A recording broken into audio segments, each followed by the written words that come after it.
There it is. Wow, why did I just hear a fan start for a second? Yeah, my bad. It's you? That's probably me. I got mine on too. Welcome back to episode number 15 of Don't Hate the Podcast. It's Saturday, May 2nd, 2020. I'm one of your hosts, Mark Money. Oh, that rhymed. That was cool.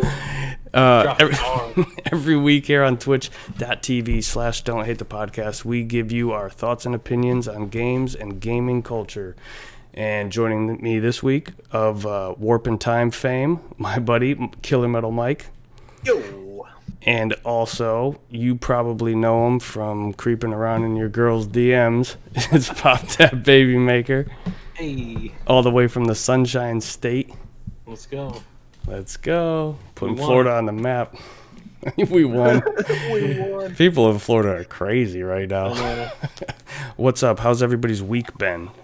Oh, it's been something, all right. Tell you what, man. Stay home, stay safe, stay sane. That's important. How do you mean? I mean, with the longer they extend people in quarantine, I feel like the more stressful it gets. So this week's been real rough for me. I don't know, for whatever reason, just hit hard this week. So Really? it's a lot, man. I mean, you said something in the text, but I didn't realize that it was It's just been a lot. I went from having a schedule that I followed almost every day of like seeing my kids off to school and doing things around the house and spending time with my wife and then going to work, to I wake up and I'm a teacher until I have to leave and be an essential worker. And then once I'm done with that, I come home and I sit and I think and I worry about what everything's going on with the economy and what it's going to do to my job in the future, because it's directly tied to airlines. So it's definitely a thing that's been brought up at work, and it's definitely becoming concerning, and they keep adding more rules everywhere you go. So it's getting to me, man. It's getting to me. Yeah, It's been a rough one. It is. It's a fucking bummer right now. It's getting. It really is. I mean, I'm thankful. I'm lucky that I have still been working, but it's like I hear what you're saying, because there's that imminent, like, potential threat. That's like, absolutely. I guess imminent and potential kind of conflict each other, but you know what I'm saying. It's like it's on the horizon. Maybe it's either going to come barricading down the hill or turn around and leave us alone. But yeah, that's the worst part, is that nobody knows anything. Yeah. So. But thankfully, I can escape this world to the digital one. yeah, that's why we do it, right? That's it. Let's work some more. Let's do this other job that we don't get paid for. Yes. But because it's fun, though. Yeah. It is fun. And it is a nice break from everything else. So. Yeah, I do look forward to Saturday nights to get on here and talk about video games. Every time. How about you, Pop? Yeah. I haven't been doing nothing. Sounds awesome. It's my life. That really does sound great, though. I wish that I could.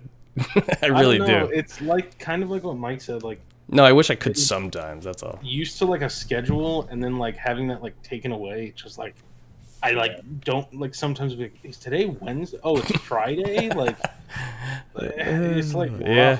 I don't know. It is rough. No, you're right. Yeah. It's two sides of the same coin. Yeah. For your daily cliche. Anyway, I have on the doc, I don't know if you guys noticed, what I'm just calling patch notes, kind of before we get into it. I just thought that was a fun little, kind of reference to gaming. Yeah. Just kind of tie up some loose ends from last week, or however we want to do it. They call it housekeeping on Kind of Funny. That's where I model my I like patch notes much better. Yeah, patch notes sounds fun. Like, hey, here's your latest update. Download this for a couple minutes before we can get started. Here's the bug fixes. Yeah. So we're changing the format again a little bit. So if you tuned in last week, we tried to really hammer home the rapid fire news, and it just kind of didn't work. So we're just going to get rid of the 2-minute timer and just see where the conversation takes us and get through all of the items on our list. And if we have time at the end, we'll figure something else out to talk about. Yep. So there's that. And I figured this didn't really need its own slot on the list, but they announced the PlayStation Plus games for May. It's going to be City Skylines, which is awesome, and Farming Simulator 2019, which I've never played, but secretly want to. Played Farming Simulator. Finally going to. It was free on the Epic Store at one point. Oh, right. I remember you telling me, you and the boy. Me and my kid dabbled in it. So it's if you like farming, or you think you might like farming, here's a good way to find out.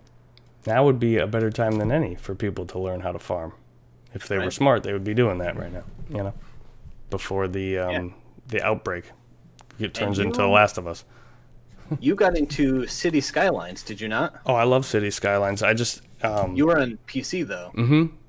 Yeah, I can't imagine playing that game without a mouse and keyboard, to be honest with you, but I'll see. Yeah. I'm going to try it on PS4, too. See I have how a friend works. who's, like, really into City Skylines. Like, I mean... plays it all the time. The consoles have mouse and keyboard support now anyway. You could plug them in.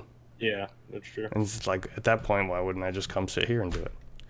Anyway, the final thing on the patch notes is that because of the biggest news that's happened this past week, I'm just gonna assure that it's gonna be a spoiler-free episode, and I want to just point out, if anybody's watching live in the chat and tries to spoil the game for me or anybody else, I'll find you. No, that's like time you out, so help me. I know this is a brand new Twitch channel, and we are going to upload these, so hopefully by the time that there gets any views on YouTube, that it won't be an issue. But that's like a permanent bannable offense in here. I would just, for spoiling a game like to that magnitude, or any game really, just don't. It's a topic, we're going to get into it obviously, but yeah, I'm giving my personal assurance that I'm not going to spoil anything, because I, believe it or not, have managed to not be spoiled, and I'm curious if you guys. So before we get started, that makes me sad that you.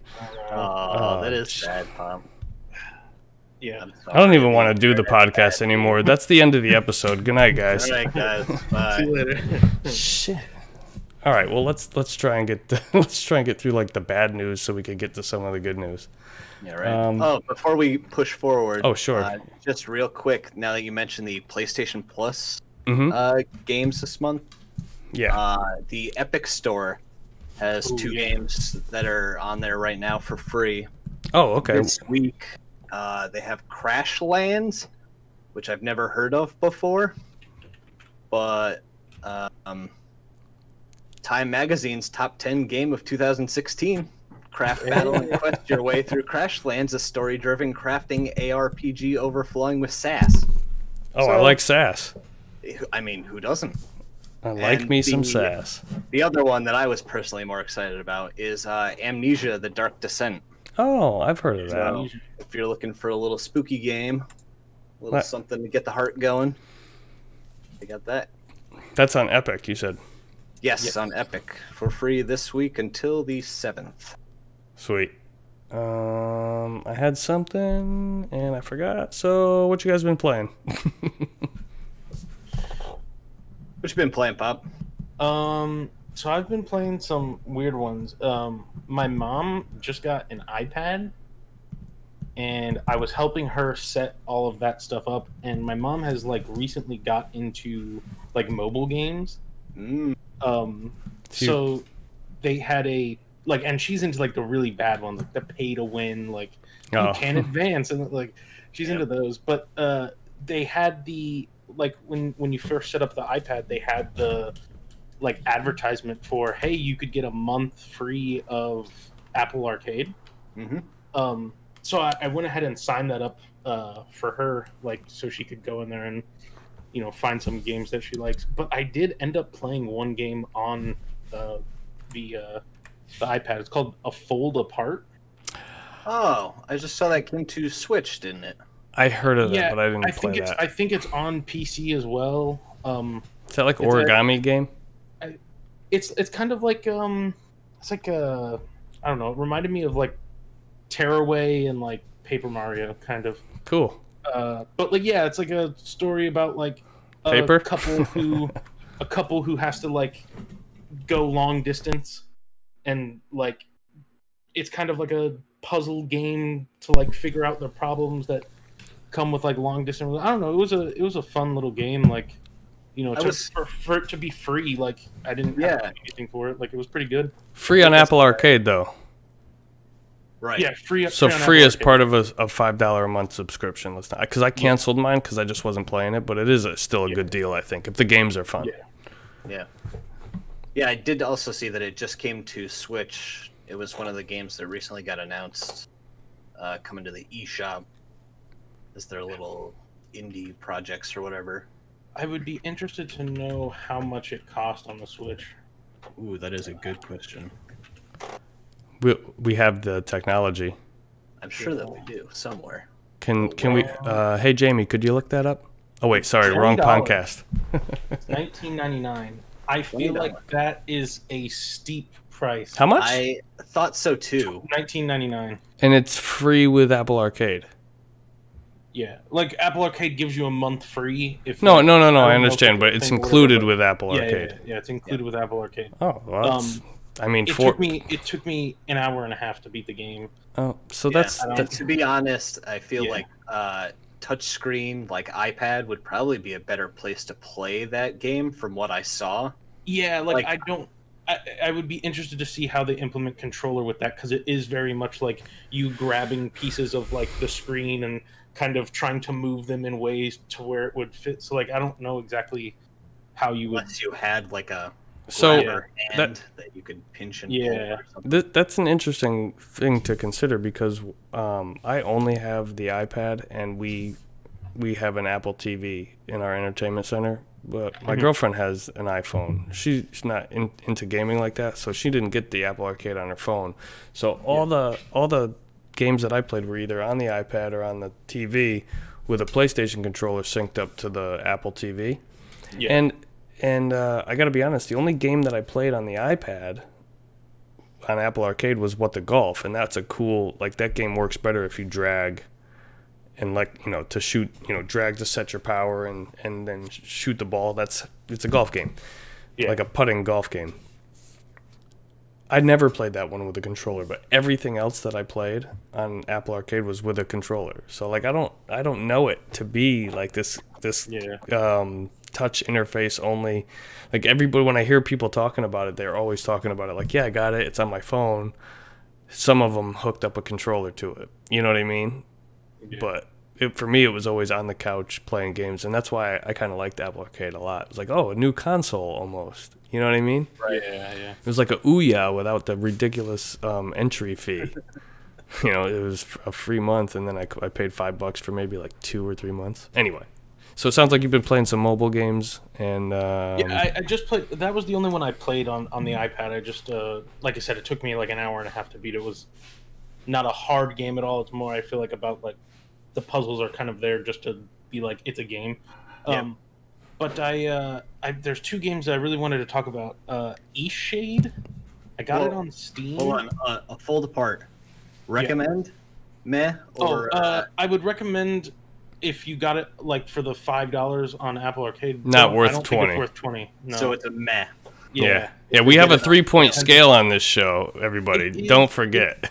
It is on Steam too, so like I'd be curious to. I think it's on Steam. I'd be curious to see how much it is there, but yeah, like it's not a $20 game. I feel like you're paying the like cartridge premium. But how old is it that it's $20 still?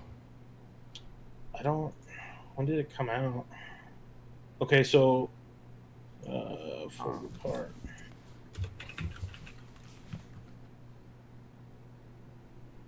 I would look, but you guys seem like you're both looking already. So it's $20 on Steam too. That's like super surprising. But release date? We can't just. I have maybe April 17th. Yeah, this is April 16th. So like maybe it's a newer game. I assumed that it was an older game because I remember seeing. So I'm seeing April 17th, 2020 for the Switch. Yeah. That's for the Switch though. And April 17th for Steam too. So maybe it just came out. I don't know, but it was on Apple Arcade. So. Oh yeah, you know what? It does say on Metacritic April 17th. Yeah. Now I want to take a look at the Metacritic. To be determined. Okay. Yeah. I don't know. I definitely recommend it on Apple Arcade if you have that. Yeah, it's also 20 on Steam. Yeah. So it seems like you're cutting out like $15 there at minimum. Yeah. Like, if you haven't used your free but trial already. You said you beat it in an hour and a half. Does it have any replay value whatsoever? I don't. I mean, is there any reason to go back? At the end, it gives you a percentage, like a completion percentage. So there's like, I think there's like Easter eggs and stuff that you can find. But no, I don't think so. Like I said, the puzzles are very like basic. More of a story. It's more of like, yeah, I feel like it's more of telling a story through like basic puzzles. But I don't know. So you're giving it a 2 out of 3 on our own homegrown scale. Mike's having an earthquake over there. Oh my God! Hold on. Sorry. For audio listeners, he was moving his camera. There's a camera. There's audio listeners. Yeah. Don't look at me. I'll try to get through these next two quick because I don't want to take up too much time. But like, Eastshade. This one's definitely on PS4. How are you spelling that?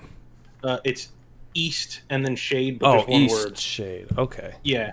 I bought it on Steam. I got it on sale. I don't know if it's still on sale because I bought this a couple weeks ago. It was $12.99. And basically the premise of this game is that your mom passes away, but her like last kind of wish. You're an artist, and her last wish is for you to go to the island of Lindau, and paint in her honor. Okay. And so you start off on this island. It's very like Skyrim-y as far as like the like physics and like the way it looks. But you don't there's no like enemies that you're fighting. It's an RPG, so like there is like a level system, there's crafting, but it's basically you're just going around and like painting pictures. It has this really cool like kind of photo mode where like you see something cool, you can pull out your camera or whatever. It's like a little square that pops up on the screen. You can zoom out, zoom in, kind of rotate it where you want, and then you get that. You take a picture of it, and then it paints it onto a canvas. Oh, and then you can take that canvas and you can give it to people that you meet throughout the, the island. You can keep it for your personal, like, your personal, like, I don't know what to call it, but gallery. Your personal gallery, right? Like you can keep it for that. Yep. And then there's certain things that your mom has like basically told you that she wants pictures of, like, hey, I really liked mountains, so like maybe you go and try to find a really good picture of them. So you have a checklist kind of things that you're trying to take pictures of. So and then there's also what? So like a main set of photos that you're after. And there's kind of like a main quest line of like, hey, you're supposed to be taking these pictures of these things for like your mom's like last wishes. But then there's also like side quests where like, you might find a character who'd be like, hey, like the side quests are kind of all similar, but it's like you'll find a character, hey, like I lost my necklace, can you help me find it? Very similar to like a Skyrim fetch quest. But there's no enemies, you're not fighting anything. So it's like a very like peaceful game, I guess. It looks my instant when I'm looking at it for the audio listeners, like I said, if there ever are any, this reminds me of Myst immediately. It just looks like Myst. Okay. Yeah, look to it. But obviously much like crispier and more modern, and but just like the expansive vistas that I'm seeing, and and the map range is like pretty, like it's not like a huge. It's open world. It's not a huge map, but like the range, like you'll go from like a beach kind of like rocky like ocean side to like a open like flowery field to like a mountain, right? Like the map ranges pretty it's expansive in a short period of time. Like it's not a huge map, but but just you open up new areas like a lot, like a high frequency of finding new areas. I think from the start that's always rewarding when you're playing a game. Like And there's some towns, and like I said, there's some side quests and stuff. You have to craft, like you have to make your canvases. So East Shade, and you're playing on PC. Yeah. How far are you in that? I've probably played it for like 6 hours over the past couple weeks. So what do you think? I've like put a good amount of time into it. Do you think you're close to finishing it, or I mean, 6 hours for a game that looks like that seems. I've been doing a lot of the side quests and things like that. So I don't know. I think I'm probably like, I'm not sure how. Like, I'm not sure if the game ends once you complete the like list of paintings that your mom wanted you to get. Like, I'm not sure. Is there dialogue, like spoken dialogue? I think so. Yeah. There's definitely like, that's why I compared it to Skyrim. Like, it's very like or maybe not even Skyrim, the one before that, Oblivion. Okay. Where it's like you go up to the characters and they start talking to you, and it's very like the text doesn't match like their face or like what they're saying, but yeah, you have conversations. There's dialogue options too, like you can decline, you can just tell people like, no, like I'm not going to help you. But yeah, I don't know, it's a fun little like very relaxing game. Like, there's no pressure, like you're not going to lose. Like, I don't know, I feel like I've been into that type of game lately, that like I feel like I've had this weird balance of like, I either want to play something extremely competitive or I want to play something that has like no like challenge whatsoever. Yeah, I feel that. So where are you giving that for a grade so far? I really like that one. I would definitely recommend it. At 12, like I said, I got it on sale for $12.99 on Steam. I'm pretty sure it's on PS4 as well. So I feel like when I was thinking about, I bought it a couple weeks ago. When I was thinking about buying it, I remember looking up the trailer, and it was for PS4. So I'm pretty sure you can get it on that as well. I don't know if it's on any other platforms, but yeah, I would definitely recommend that one. All right, it's fun. And I have one more real quick. Go ahead. It's called. It's what you've been playing. Yeah, this is on. I have this on the Switch. It's called Opus: A Day We Found Earth, and this is a little interesting name. It's $8. I beat it in 3 hours, so it's not a very long game. But it's really good. It's just you're this little robot. You're in space. It's like way far in the future. Like, I don't remember. They give you like a date. It's like the year 16,000 or something like that. It's like super far in the future, and you're trying to find. There's two humans and you're a little robot, and you're trying to find Earth, because Earth is so far removed. It's almost like a myth. Like, nobody knows where it's at. It's like a rumor. Like, we don't even know if it still exists. And you're trying to find Earth because the population currently needs their DNA, and they think that the only way they can get the DNA is by going back to Earth, or everybody will like die off. I'm looking at the trailer right now. It looks like this came out in 2015 on cell phones. Yeah, it's not like graphically like crazy, or like it's rough around the edges, but for $8, and like the story behind it, where like you play as this little robot, and basically like the intro to the game is explaining what I just explained. It's like, hey, we're trying to find Earth. Something happens to the satellite that you're in, the little spaceship, whatever, and the humans have to leave, and they have to leave you on the satellite. And then you wake up sometime in the future. You don't know how long it's been since that happened, and you've been programmed to try to find Earth. So you're like, well, I have to find Earth. And there's an AI version of one of the humans that was with you, and she kind of helps you try to find Earth, because that's all you know. You're a robot. That's your job. That's what you're programmed to do. And it's more of a story. It's like a point and click. You're just clicking on dots. You can name planets. It's like No Man's Sky. Yeah, like very, very like a 2002 version of No Man's Sky. Yes. Okay. All right. So you're just going around clicking dots and stuff.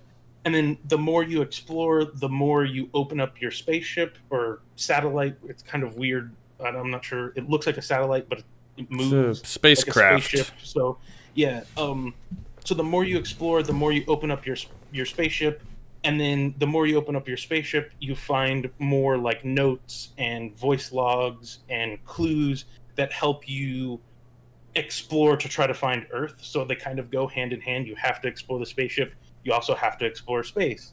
But the like main gist of the game is you as this robot coming to terms with you're never going to meet your like human owner again, the person that created you. Aww. You're never going to meet her again, even though you like were programmed to discover Earth with her. And so it's like you pushing past the idea that you have to do it on your own. I gotta say, like, from that, looking at that small little bit of gameplay and hearing how you talk about the story, this sounds like one that I might. You said you beat it in what, 3 hours? 3 hours, yeah, super quick. Yeah, $8. I think I might just watch somebody play it on YouTube and get like, the full story that way. Just watch somebody play it. But you sound very enthusiastic about it, so I'm guessing you're giving it a thumbs up. I think like you can't beat it. It's like for $8, it was a really good game. Okay, cool. But yeah, so that's what I've been playing. Mike, what have you been playing? Yeah, so I have 2, and they're really just quick updates, basically, because I haven't dove into anything new. Doom Eternal. Yes. Done with it. Still hate it. Oh, you finished it and you hate it. Thumbs down. Yeah. Thumbs down. Still not a fan, man. You took fast, awesome gameplay, and you put chess games in the middle of all of it. It drives me nuts, and your platforming sucks. Moving on to the fun thing that I did was I've been on vacation from Animal Crossing for almost 2 weeks now. Okay. Tuesday marks 2 weeks since I've been back to my island. So in the meantime, I've been on holiday in Hyrule. So actually, just today, I completed the 120th shrine. Oh, you finished all the shrines in Breath of the Wild. All of them. Cool. Every last one. Oh, that's cool. Yeah, like I said, I played it through to a certain point on the Wii U before more stuff came out and I got distracted. So this time when I did it, I decided early on that I was going to use a guide. I wanted to see everything they had to offer me. So I went and found every single shrine. Right. And let me say, even with a guide, there were quite a few shrines where I was wandering around lost still. Even knowing exactly where it is, put a pin on the map, it's right here, but I still wandered around for a good There's some that are like, you have to glide to the side of a mountain, right? And like, there was the trickiest one that I had is it's like designed so that you can only see it from a certain angle, and the only way to find that angle is to be in an updraft underneath a bunch of rocks that you blow up, that you can only access by blowing up rocks that have updrafts under them like 3 other times to get to that one. Damn. And then it's just like a slit in the side of a cliff with a little torch on the side to signal, yeah, there's something in here. But that's cool to find all 120 even with a guide, because it is, and it was amazing. And your stamina must be like juiced up. Yeah, I mean, my stamina and my hearts, like, I'm still right now, I'm about to, so before I go to the castle to finish the game, I've decided that I also want to go back and grab all the memories so I can, like, watch everything the story has to give me. Right. So I'm going to do that. While I'm going back to do those, I have to go hit one of the goddess statues because I'm carrying around 32 spirit orbs, just chilling with them. Oh, shit. I don't need them because I haven't run into anything that's required more stamina or health. Oh, well, boost up that stamina, though, no? Yeah, so I have 8 more upgrades that I can do. And I already have 2 3/5 stamina wheels and, like, I don't know, almost 2 full rows of hearts. Yeah, because that's the, I mean, I learned that early on, that stamina was the way to go in that game, because you just get everywhere, and it's the best. That's what I did right off the bat. I remembered, I was like, I know I need a certain amount of hearts to get the Master Sword, like, which was what when I played the Wii U one, I was more concerned with. I need more hearts yeah, me too. To be able to take more damage, but I couldn't get anywhere, and it drove me nuts. And this one, too, I dove into the cooking a little more. Did a lot more with the elixirs. Yes, you could climb and be warm in places without having the stamina. Yeah, that's the way to do it. Can't do that on a vegan run of Zelda. It's pretty tough. Yeah. You gotta cook all fruit shit. I don't know, man, because my favorite meal to cook is the big hearty truffles. Oh yeah. Because if you get a big hearty truffle, it's a full recovery plus 4 hearts for 1. Oh yeah. Cooked by itself. That's right. So that's a good meal right there, man. Let me tell you. I mean, that truffle shit is expensive in real life. Yeah. Well, it's expensive in the game too. You get them from the Koroks, 1 a piece for like 50. Damn. Yeah. So what do you sell them for? I don't know. I've never sold them. I always cook them. Yeah. But I have to say that I'm impressed even more finding everything just with some of the mechanics that they used to, you know, to make puzzles. Like they used lighting in one of them. I don't know if you guys found there's a shrine that's talked about outside of the Rito village, the bird people.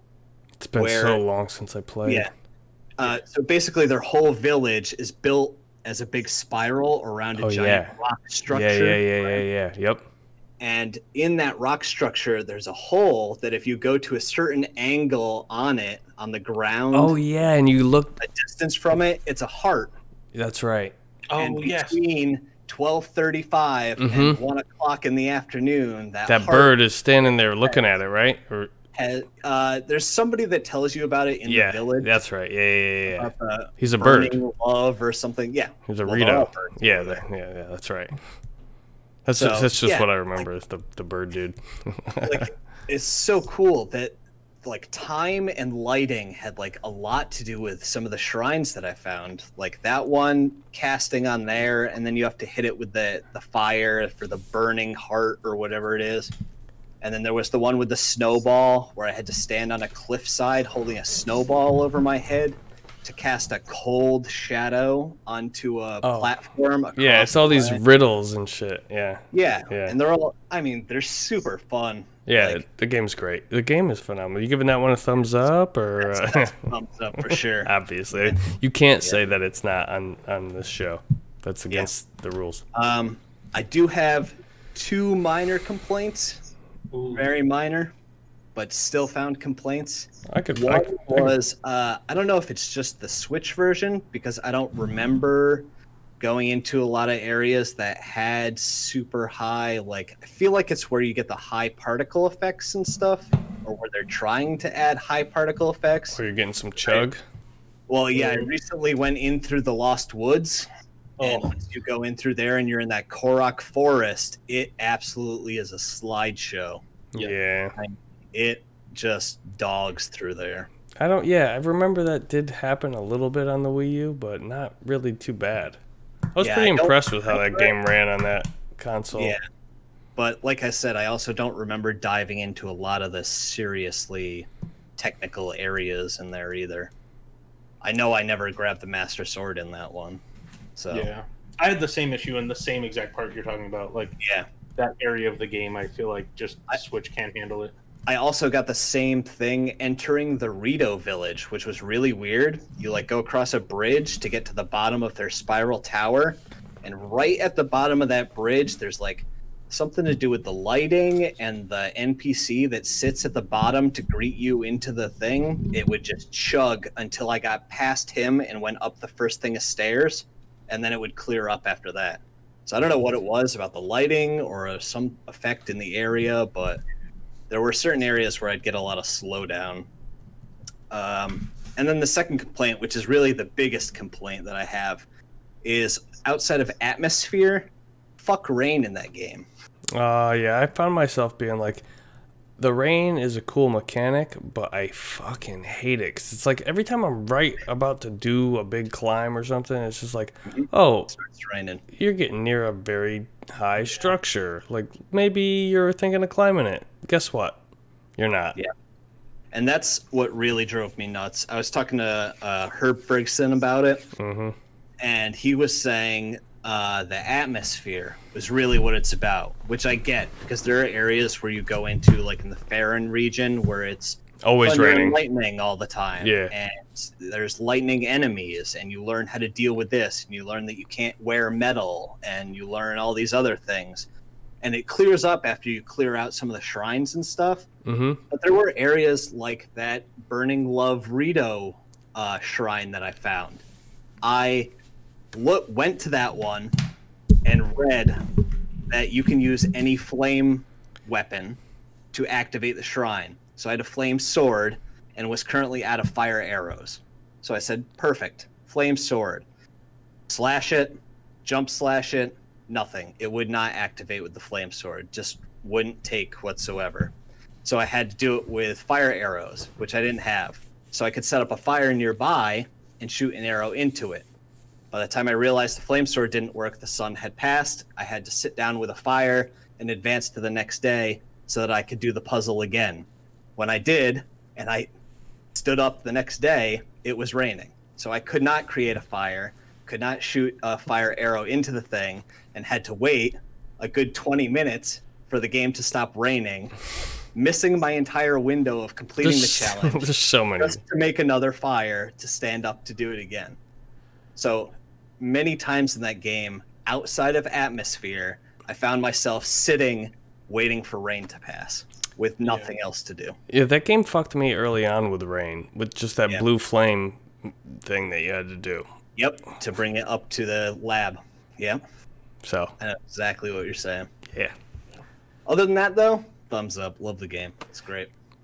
It is fantastic. I was going to try and think of something funny to say that was also wrong with it, but there's not. It's just that great. The weapon durability. No. The what? The weapon durability. Oh, yeah, the weapon durability is like a close second to annoying about the rain. I complained about weapon durability until I played Animal Crossing, and then I had tool durability, and I figured out this is just Nintendo's new obsession. Yeah. So, lame. Durability is durability. Fine. Okay. What about you? What have you been playing? What have I been playing? Just still chipping away at Final Fantasy VII Remake. I'm at the second to last chapter, but I'm doing all the side quests. I found that I missed one thing that was totally missable until you beat the game, and it's like a pretty cool materia. It's a summon materia, and there's not that many of those, so it doesn't matter. It's probably the one that I wouldn't have equipped right now, because I think there's like, well, I don't want to spoil how many there are, but just say that there's enough to where I don't have to have them all equipped at once. Yeah. But yeah, I'm excited to see what, like, I haven't spoiled the final boss for that game, or, you know, I don't know. I mean, I could probably rack my brain and think like what it's gonna be from what the original game was, but I know they're changing some stuff around, so I'm excited to get to the end of that. I'm still just, I can't stop talking about how great the soundtrack is. It's I really just liked. I actually found somebody in the game, you can collect CDs, basically like music discs throughout the game, and it's like, I think there's 30 something of them, and when you get them all, it's probably a trophy.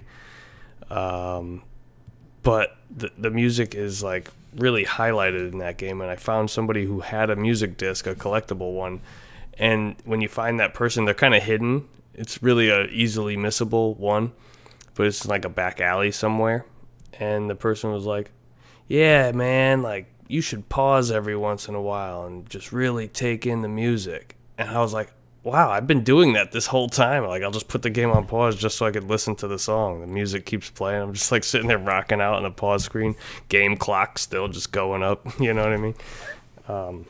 So yeah, that's really all I've been playing this week. But I just real quick, I have been doing a lot of stuff. I was cleaning up this room and doing, you know, this and that. And I had the TV on with Angry Video Game Nerd, watching old episodes, just because why not? You know, that's what got me into collecting, was watching Angry Video Game Nerd. And that's kind of like what he advises against, but I did it. I gotta go back and watch some of those episodes. They're so much fun. Like, they're so campy and cheesy, but it is a lot of fun. But yeah, that's really, I played a little bit of Celeste earlier in the week, but that's kind of like my lunch break game. And lately I've just been watching Angry Video Game Nerd on my lunch break.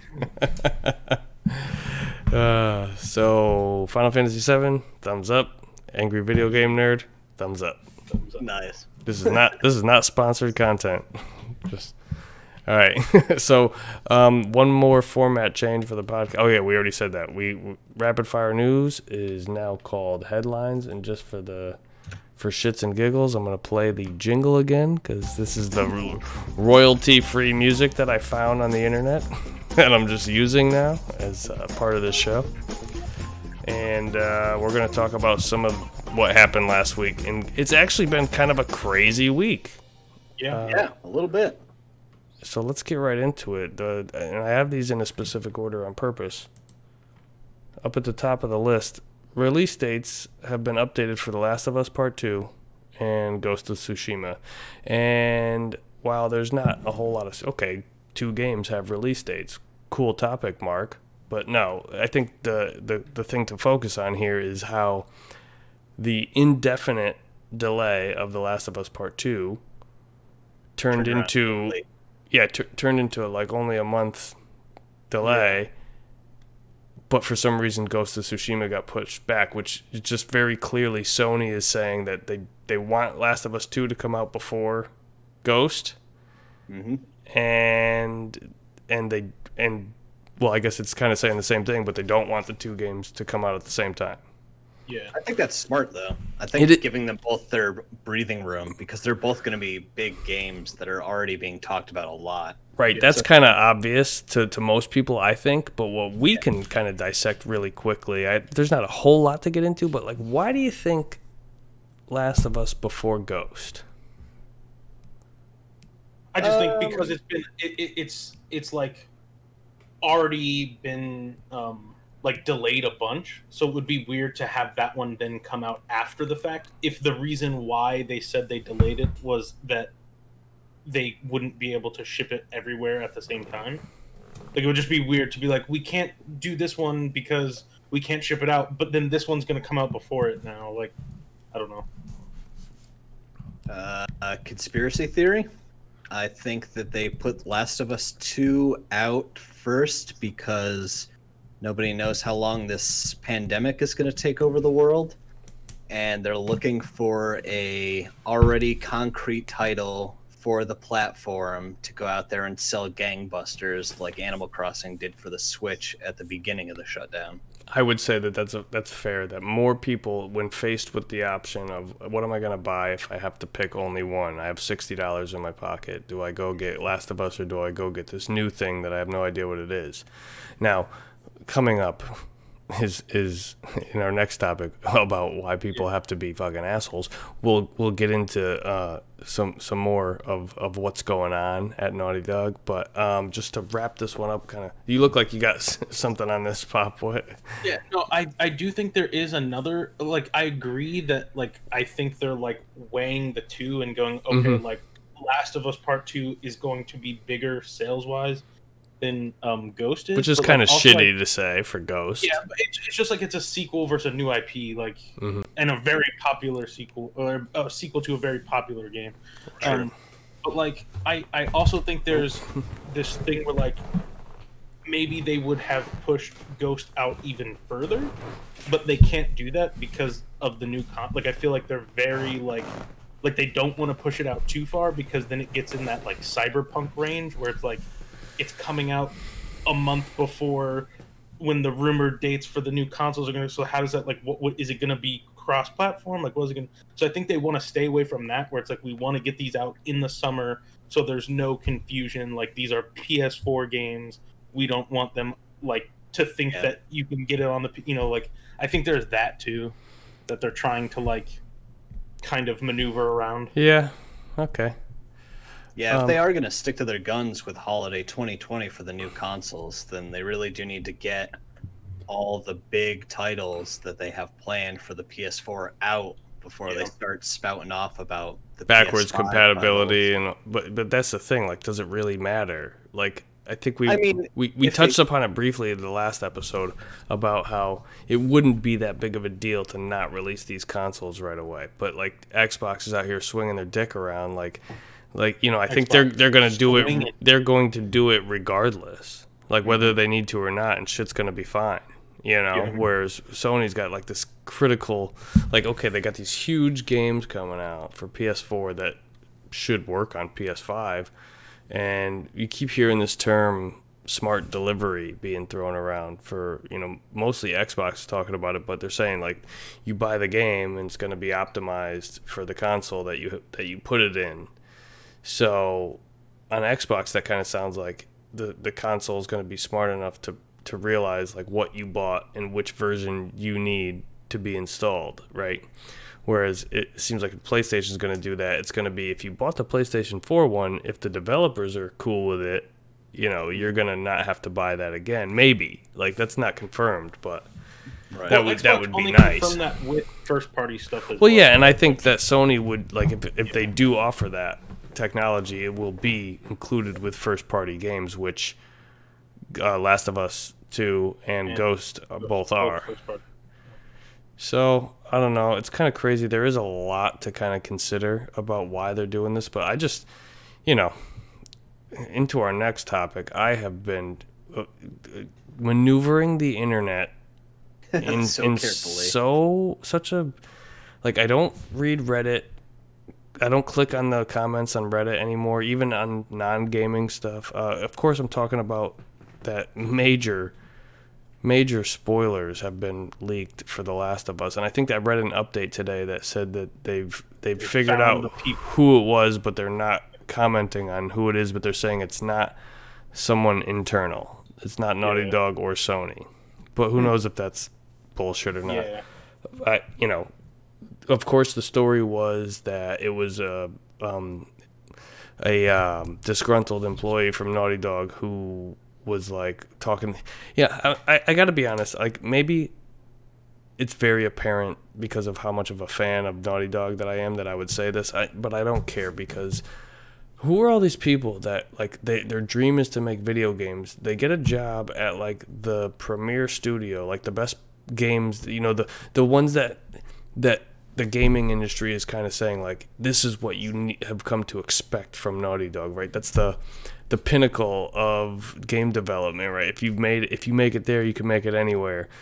And then they get the job, and now they're complaining that they have to work to finish the thing. Like, okay, I really find it hard to believe that somebody's walking around cracking a whip. Maybe they're saying, like, okay, look, if you don't want to work the hours that it's going to take to get this thing done, then get the fuck out. There's the door. Like, and that sounds harsh, but in the documentary for the 30th anniversary of Naughty Dog, the guy says right into the camera, like, yeah, sometimes you don't have enough time to be polite. You know what I mean? Like, you can't worry about other people's feelings. You just got to do what needs to be done. So, I don't know, man.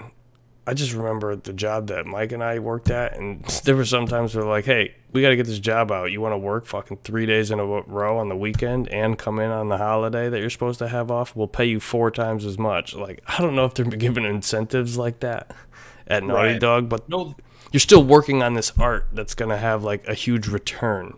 And your name is on it. Forever. Like, above all else. Like, when those credits roll, there you are. Like, sitting in front of a computer for just, like, 2 hours like we do with this podcast kind of sucks. So I get it. It's not like an easy job by any means, but it's like, this is what you wanted to do. Like, nobody's actually forcing you to stay there. So if you didn't like the work conditions, you're going to take the whole fucking story and then upload it to YouTube like an asshole?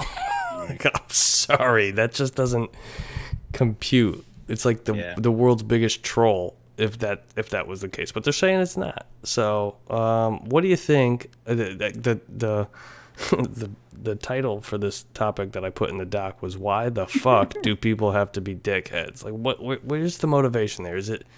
Tell me. Somebody tell me. I don't know.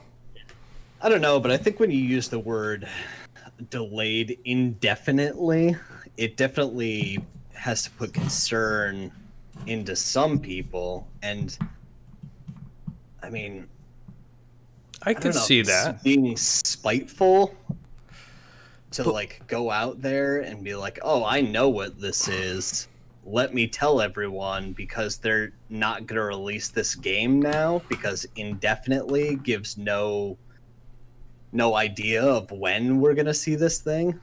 I mean, obviously we were going to see it. It's not like a, if, but just a when. Mm-hmm.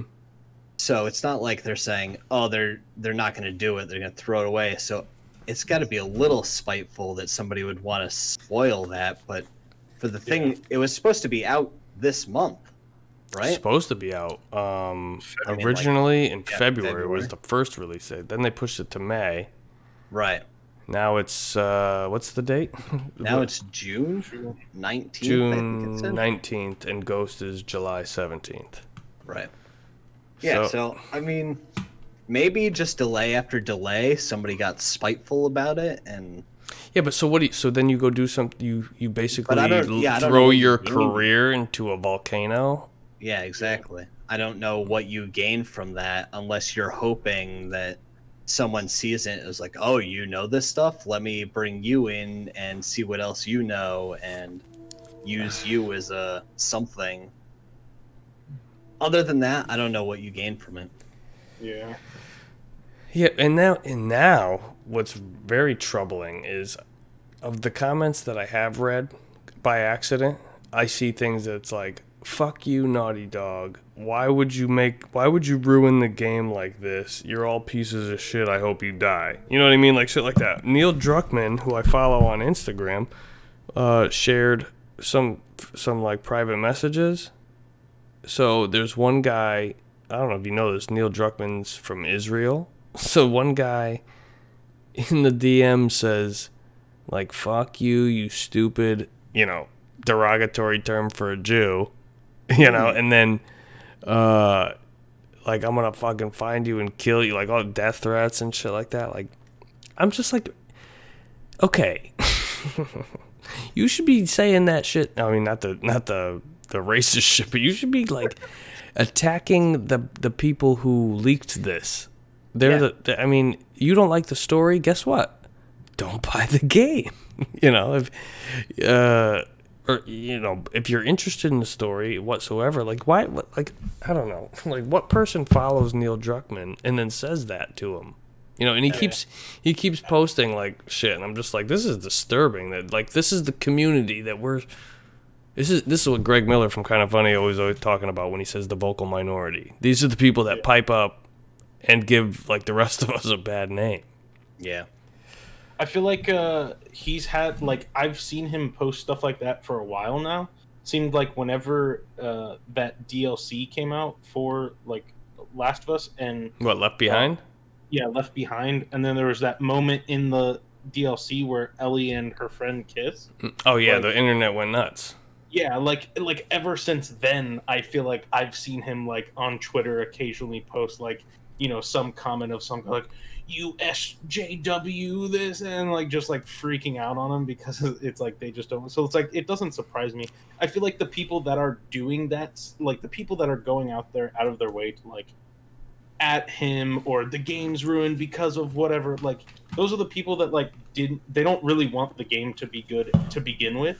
They like want it to be bad so they can like, look, I was right, you should have made every character white and straight, like fuck you, like I don't know. It just sucks because like I was up the night that it happened. Oh, and, like, yeah. So what happened? You said you read some shit. No, I didn't read anything. I was just up the night that it happened, and like I went on Twitter, and The Last of Us 2 is trending. And I'm like, oh, they must have dropped the release date or something, right? And so I click on it, and the first thing I see is a screenshot of the YouTube channel, and it has like 5 or 6 thumbnails on it. And it's like, oh, dude, like. Oh, so you saw a thumbnail. Context, but like I saw some stuff where it's like, well, now I know what, like, I know to some extent that something like this happens in the game. Like, it just sucks. Oh, man. See, this is what I didn't even think about thumbnails, and I go on YouTube pretty regularly, but all the YouTube stuff's been taken down, but it lives on and like 4chan and all those fucking websites. So this, I didn't even read the update on the article that I shared in the doc, but here's the update. This is on gamesindustry.biz. Update May 1st, so yesterday. Sony has confirmed to gamesindustry.biz that it has identified the primary individuals responsible for the leaks earlier this week, saying they were not affiliated with Sony Interactive Entertainment or Naughty Dog, as was rumored. The publisher declined to comment further, saying that the information was currently subject to an ongoing investigation. So there you go. I really hope that that justice is served with this one. Like the other thing I saw Druckmann posted was a photo of Kurt Cobain, the late frontman of Nirvana, and a quote from Kurt Cobain saying, like, basically this is what's that word when you paraphrasing this is paraphrasing a little bit, but it was like, if you're racist or homophobic or sexist or have a problem with women's rights or anything like that, like, just do us a favor and don't come to our shows, because we got nothing for you, you know. And it's like, that's how I kind of feel. I feel like that's the right message to send out to people, because this is a video game. This is somebody else's piece of art. Like, you don't get to decide like what the content is. You just consume it. If you like it, you like it. If you don't, you don't. Like, make your opinion, right? But don't crucify this guy, because I mean, especially not until you play it. I mean, yeah, but even with, like, when you play it and you're gonna call him like this and that name on Twitter or whatever, like, what is that? Where does that get you then? You know, you just get labeled as a dickhead. Yeah. One other thing about this whole thing too is, like, Naughty Dog tweeted out like a message from the studio. Oh yeah. And it's just like, for like the time, like with everything that's going on with like the virus, it just reads off very like weird. Yeah, the guys on JASBMB kind of. Oh, like, really? Yeah, they were like, we know the past couple of days have been really tough for everybody. That was the sentence I had, was like, the past couple of days have been difficult for you. The past month and a half has been difficult for everybody. Yeah, it does read a little. Like, I don't know, it reads weird.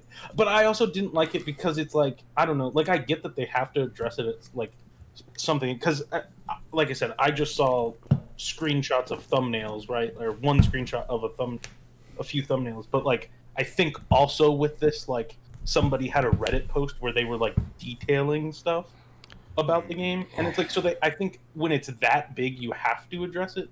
But also, like, it did suck too, because reading this, it's like, okay, so definitely what I just saw isn't like pre-alpha footage that maybe like. Right, they're apologizing that the game has been spoiled for people. Like, please, like, try not to read. It's like they're confirming, like, no, this is the game, and it's like, it's gonna be another. It's gonna be another momentous win for Naughty Dog, provided that the game is good. Which, I mean, it's gotta kind of be good. It's probably good, you know, but you can't tell till you play it. But what I'm saying is, I think there's gonna be a movement of people who are like, we managed to not get spoiled. We played the game and we loved it. And for everybody who tried to ruin it, like, go fuck yourself. It's like, you did not succeed. And I think that's what they're gonna want, and that's what they're gonna need, and that's what they're gonna probably get once it's all, you know. I actually had a couple things that I wanted to address about one major thing. When I was trying to do research for the show and being very careful on what I clicked on, I was looking. And the first couple articles was like people talking about it on Reddit and this and that. And then I got to the Polygon article. So I click on the Polygon article, and even Polygon, you know, oh, sorry about that. My computer's making noise. Even Polygon, who's supposed to be like a reputable, you know, source for information for games and technology and whatnot, their article on it says The Last of Us 2's been leaked. And here's the leaks. And it, like, if you scroll down any further, it was all the major spoilers. And I'm like, what the fuck? Why? Like, who was it? I think it was, that might have been the guys on the MinMax show. Like, why are you arming more people with this ammunition to spoil the game for other people? Like, you should let that shit get lost in the aether, not keep sharing it. Like, you're Polygon. Like, you can report that it happened, but don't point people right to it. Like, that was fucked up. So that's why I went to the gamesindustry.biz site, because they have the links are highlighted. You could click the link to go see it if you want to, which is still kind of fucked up. But like, this shit had it right in the article. I'm like, that's unbelievable. You know, I was getting really mad. Like, and it's hard to explain it to people who, like, all the people who got the Harry Potter movie spoiled when I was hearing that was going on. I'm like, so what? Yeah. But like, now I have a different a way of looking at that. Like I didn't really care about any of this shit back then. Like now it's like there were fans, and the fans care. The fans care, and one of the guys on one of the podcasts said that when one of the Star Wars movies was being leaked, that he went and read the script like ahead of time, that the leaked script, because he was like, if anybody's gonna spoil it for me, it's gonna be me. Like, I'm not letting somebody else ruin this for me, so I'm gonna go just see it on my own terms. Like that's fucking sad. And I think this was the original trilogy, the original Star Wars movies. Anyway, bottom line, don't spoil the fucking games. Yeah. The one thing I would say is, like, thinking about the original Last of Us, right? Like, if somebody were to try and, like, leak that game before it came out, I don't know that necessarily, like, I feel like you can't leak, like, you can't describe the, like, giraffe moment, right? Like, that's like, you can't, like, that's not a thing that you can, it's just like, if I read something on it, was like, there's giraffes, it'd be like, what? Like, yeah, who cares? You know what I mean? So I feel like there's, to some extent, like, people, if I managed to get, like, somehow got spoiled, it's not like I would just be like, oh, I'm not playing the game now.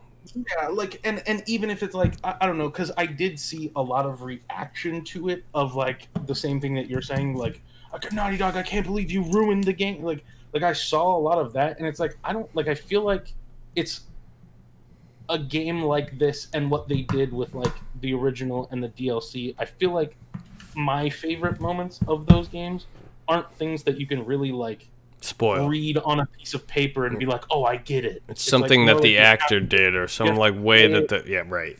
And it's about, like, where you started from and how you get there, and some piece of music. But that's the thing, the original leaks for this game were just like huge chunks of story, like video uploaded, you know, like major plot points. I think these were, like, from what I understand, they're like cutscenes, like just straight up cutscenes from the game. Yeah. Like, which is crazy. Yeah, like, how is that footage even out there? Like, how is it not Sony or Naughty Dog? Somebody from there that it has to be, right? Like, who has like full cutscenes of the game? Like, what, the fucking janitor go in there with a thumb drive and steal the shit? Yep. Give me a break. Your work trained you for, like, the fishing videos. Like, don't pick up the USB in the elevator that says, like, you know, payroll on it. Like, somebody just found a USB somewhere that's just like, Naughty Dog, Last of Us 2 cutscenes. I'm like, okay. You get sent your arch nemesis's paycheck and just like, should I open it or send it back? I think maybe just take a peek. Oh my god, can you believe what this motherfucker makes? Showing everybody. I don't know. I'm still excited, even though, like, there's a couple things that I saw that, like, definitely are now ruined, at least, like, to some extent. It's like, okay, well, we can only hope that this is all. Like, what if this is? Like, what if all the stuff that was leaked was just dream sequences, and this is all just a publicity stunt done by Naughty Dog to get people talking even more? That episode of Friends. Dreams are on pink pages. No. I don't remember that, but I'll take your word for it. I'll go check it out. Yeah. No, Joey is an actor, and he thinks he's getting killed off in his soap opera, and it's a dream because it's on a pink page. But he wasn't supposed to see it. It got sent to his dressing room by accident. But he looked. They thought he was killing him off, and he tried to change his lines and screw up the whole thing. And, you know, sitcoms. Joey Tribbiani, classic Joey. Classic Joey. Right. But not actual Joey, because that show sucked. And that show was terrible. And this is how we go off on a tangent. Speaking of games that are coming out soon, and moving away from the depressing shit, we got a trailer and a very interesting reveal for Assassin's Creed Valhalla. So I'll cue that. Well, I've got it queued up. So it's actually on this monitor over here. Ooh. Yeah. Da-da-da-da. Put that on. I actually haven't seen this yet. Oh, you haven't? Okay, so cue it up. I saw the other weird thing that they did before the trailer, but I haven't seen the trailer. Okay, so let's real quick. We'll just talk about the weird thing that they did before the trailer was was they had an artist. What's his name? Somebody remind me his name. I do not know. So it was a Photoshop artist who was drawing some teaser art for the new Assassin's Creed game, which has been announced as Assassin's Creed Valhalla. So it's going to be Vikings.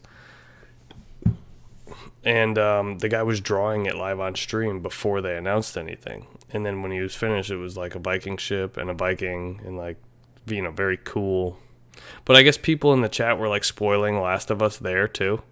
So like, fuck everybody. I see. It's can't get away from that. Was because Last of Us was bigger than Assassin's Creed. Every big event game, like every big like gaming anything, just turn the chat off. Turn chat off. Don't even try. Boss Logic. Boss Logic. That's right. Yeah. So I like this. I like that they decided to go this route and have an artist draw the artwork for the game as a way to announce it, especially with the way that, you know, people are being more creative with how they interact with one another these days. That was great. So if you want, I'll start this. I don't know if you guys want to start it at the same time on your end so you have audio, or if you just want to. Yeah. Oh, you got it queued up? Yep. All right, so let's start that in 3, 2, 1, go. And here's the trailer for Assassin's Creed Valhalla. An Xbox logo. Yeah, well, they got it's coming for everything, but yeah. So for audio listeners, it's really great graphics. And it's Vikings. And the Aurora Borealis. I gotta tell you, I'm excited to see them do Vikings, though. This is the first Assassin's Creed game I've been excited for in a long time after seeing this trailer. Mike, have you seen it yet? No. This is cool. The first time I'm seeing this too. Yeah. But I'm excited because Black Flag was really good. Oh, so good. And already we got ships here. Watch this transition. This is great. What they do here. Right here. What? No, we're just playing. Lands they will never defend, never love. The time has come. King of England. Speak to them in a language they will understand.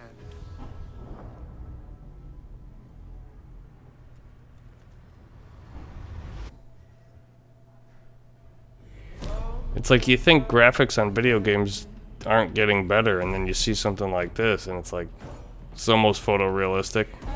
Yeah. As long as it doesn't chug when it fogs or lights. That would be my only concern.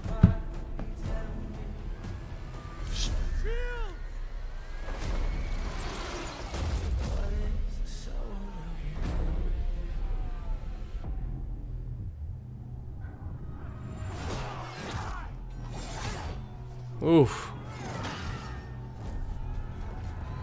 Yeah, I suppose we should be talking during this podcast, but people are just getting fucked up and stabbed in the chest, and heads are getting cut off, and an axe just cut somebody's arm off. Yeah. Oh, and you're punched in the face. Yep. Axe through your throat. Axe to the forehead. Oh. There's dead people everywhere.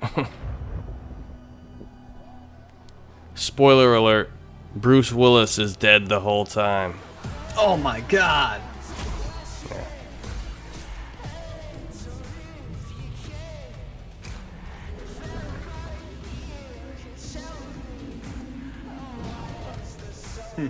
Oh, you see that?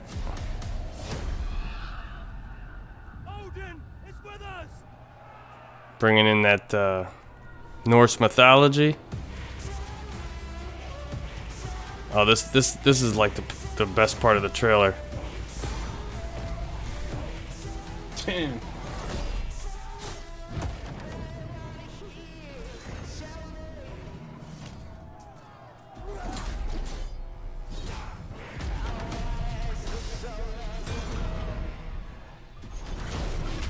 Oof. This is so crazy.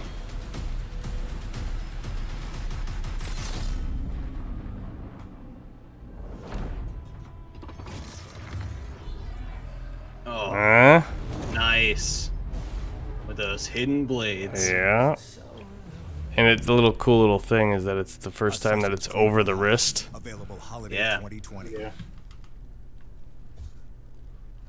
I mean, Vikings is a cool way to go with it, man.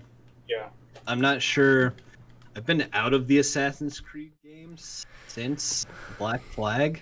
That looks great, Oh. though. That game looks... I mean, So- it's all cinematic, but just Yeah. the setting and the set and setting, and the main character. Look, I mean, apparently there is more information out there. I don't have it all right here, but you Right. are going to be able to pick between a male or a female protagonist. It's Yeah. not clear whether or not that's going to change the story or if there's going to be branching storylines.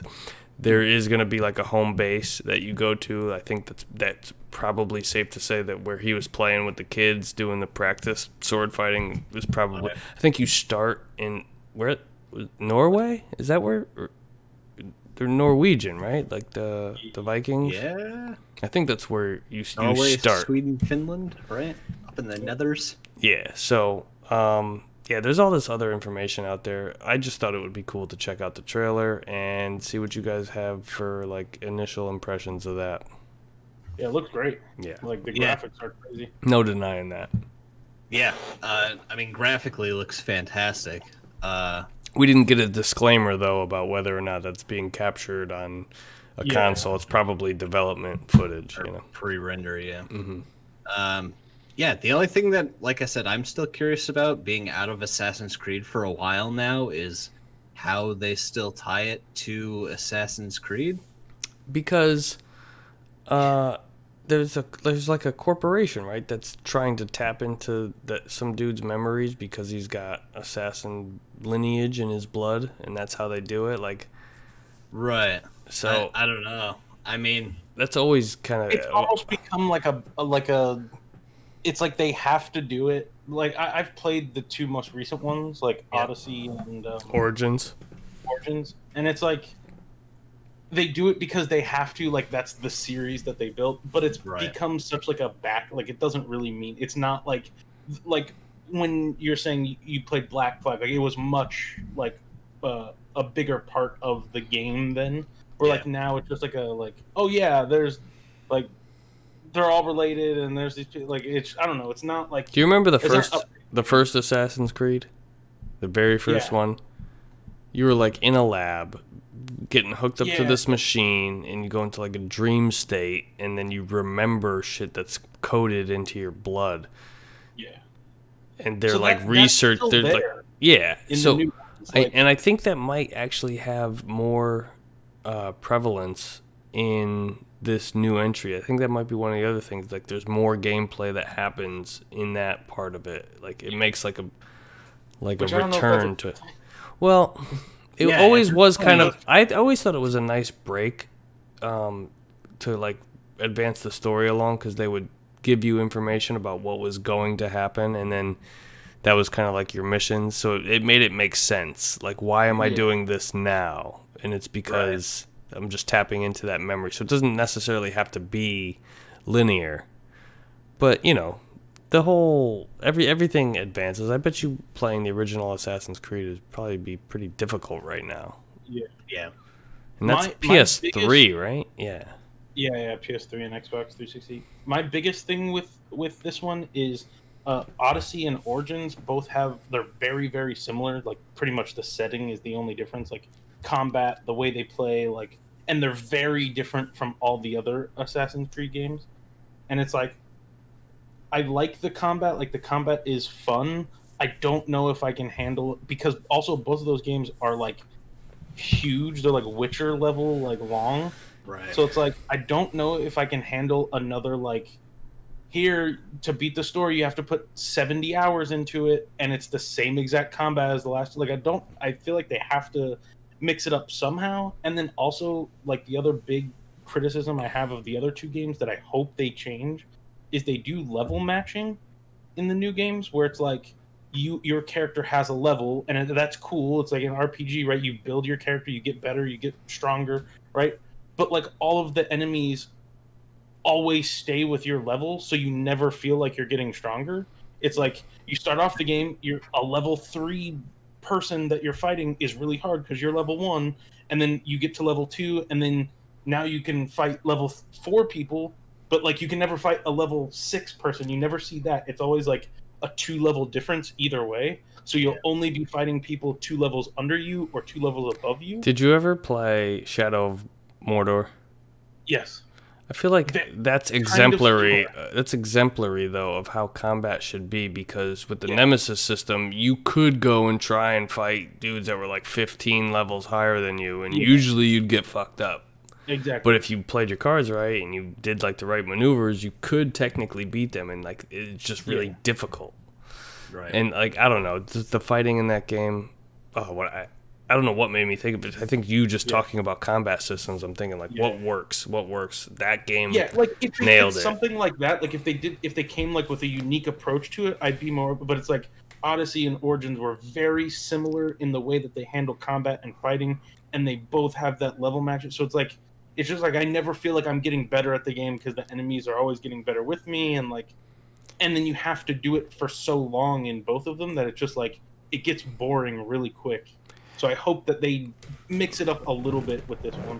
I think, it's really like a very specific kind of like that Shadow of Mordor is a really good example of it. But even like God of War, the old ones and the new one, like these are examples of like fighting in games that just really hit the sweet spot. You know what I mean? Like I like when you've got one type of attack on this button, another type of attack on this button, but if you push both of those buttons together, you get a new type of attack.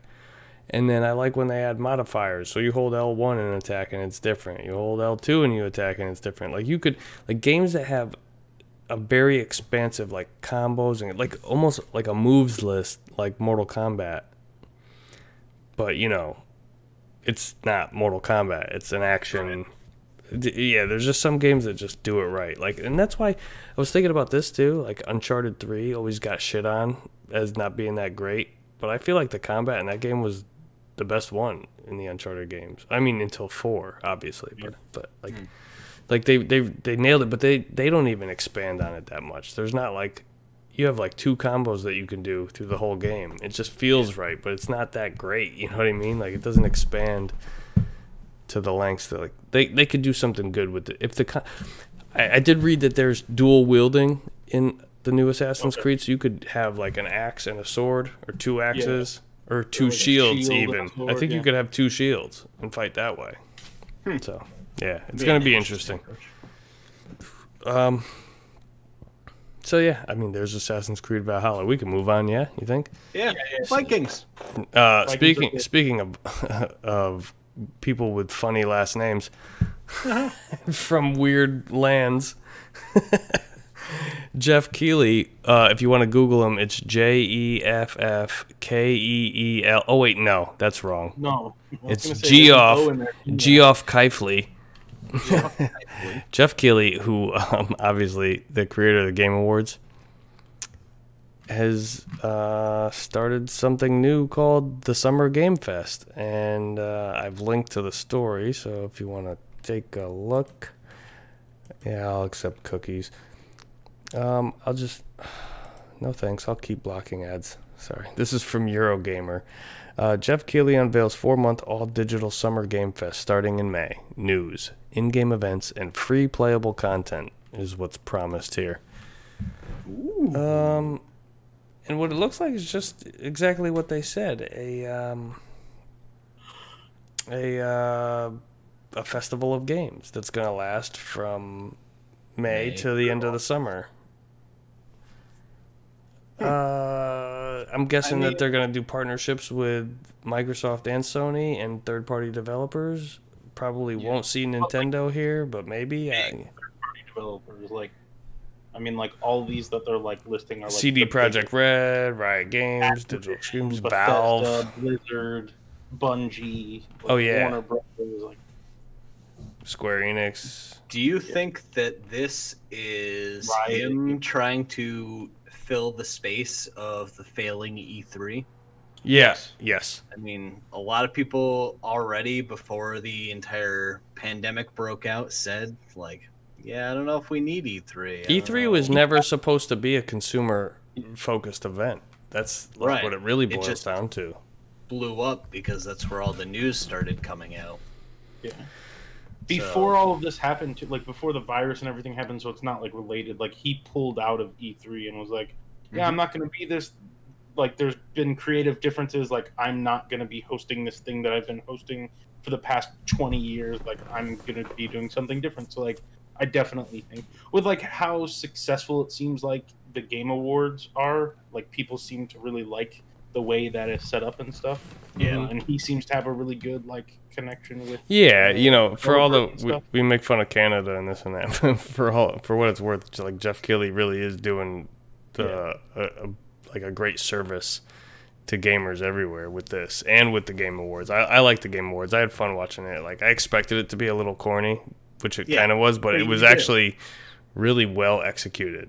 You know, it's a nice presentation. I think this makes it like easier too. Like I guess the one concern with like E3 getting canceled is like, am I gonna have to like follow every game developer ever to figure out like when they're announcing stuff and like what they're gonna do? And like I feel like this just makes it easier. It's like, oh, here's a website that like announcements are gonna be put up from these huge developers. Like it just makes it easier for everybody, I feel like.